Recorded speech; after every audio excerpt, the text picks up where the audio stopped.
When it comes to the Island Games, there are plenty of sports involved which date back decades and have a long-established place on the programme at the event. One of those is archery. The discipline made its first appearance at the Games all the way back in 1987 in Guernsey. And with the event returning to that Crown dependency again this year from the 8th to the 14th of July, the Isle of Man is targeting big things. 9 local archers will be involved. 4 in the recurve team of Barbara Harris, Danny Cowan, Alex Allen Snell and James Hill, and 5 in the compound class of Joy Goff, Aileen George, Dave Moore, Rhys Moore and Ethan Moore.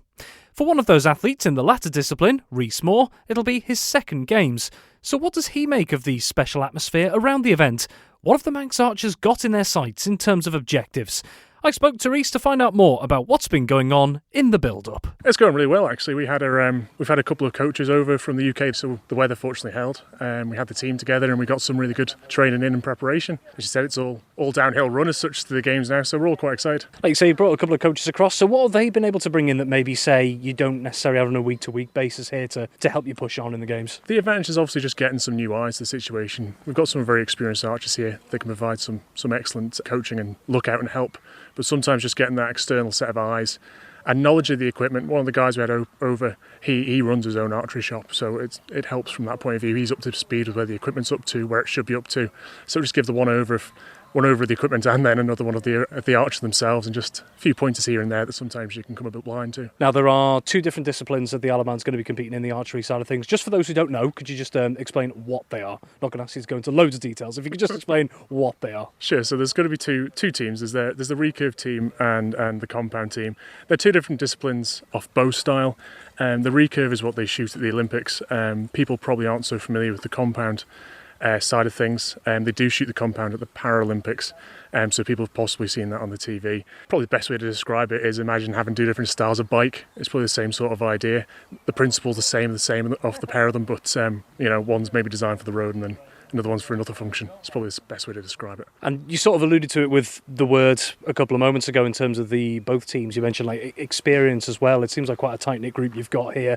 Having that experience, that must be quite valuable going into an international competition, basically. Oh yeah, massively. We're quite fortunate. We've got some archers that have been shooting for a very long time at likes the Island Games and stuff, going back to the 90s and stuff. But then we've also taken some archers. This will be their first Games, so it's quite a broad depth of knowledge and experience.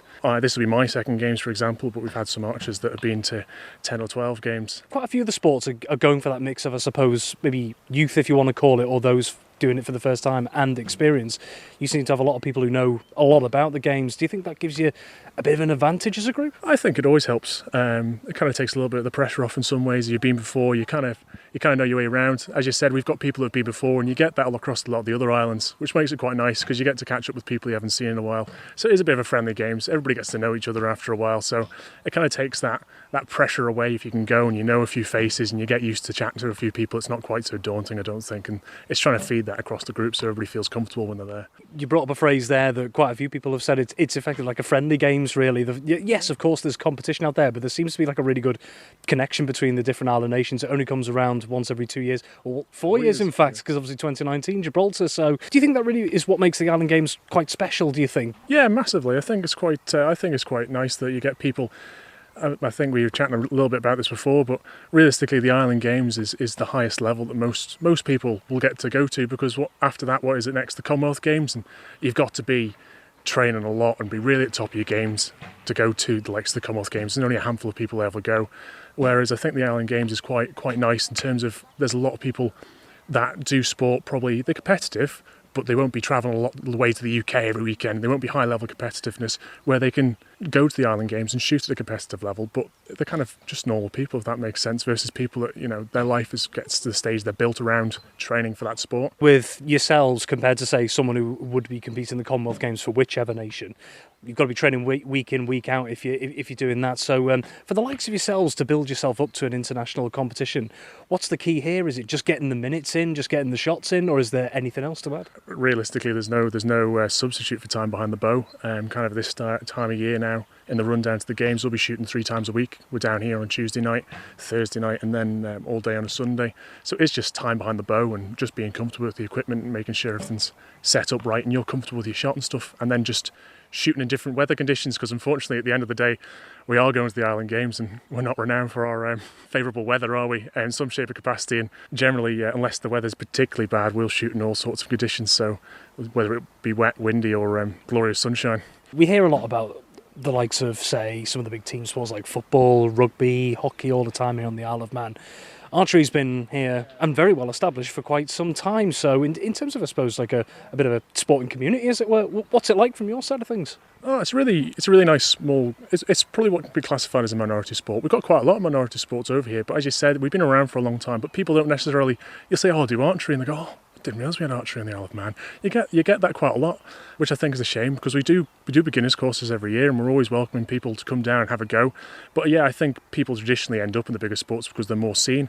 But likes the club down here, we're a really nice, tight-knit group. It is a really friendly group, but because it is so small, everybody gets to know everybody gets to chat to everybody, and I think that's what makes part of the enjoyable part of it. What would the Isle of Man archery team class as success, do you think, in Guernsey? Not to get wet, probably be a start. But I mean, we've got a good track record of getting medals at games. We've not to big ourselves up and to touch wood here and there, but we've always been pretty lucky or pretty good to pick up a medal here and there. So I think that's probably the aim again, is to try and get a couple to come home with. Thank you for having the stamina to make it to the end of the Manx Radio Sportscast. You're clearly someone who has their eye on the ball at all times. Want to hear more about the latest sporting news across the Isle of Man and much more? Then might I recommend you take the plunge and subscribe to this series or a wide range of Manx Radio podcasts at your favourite podcast provider, so that, in a flash, all of our finest moments take a winner's place on your smartphone. Thank you.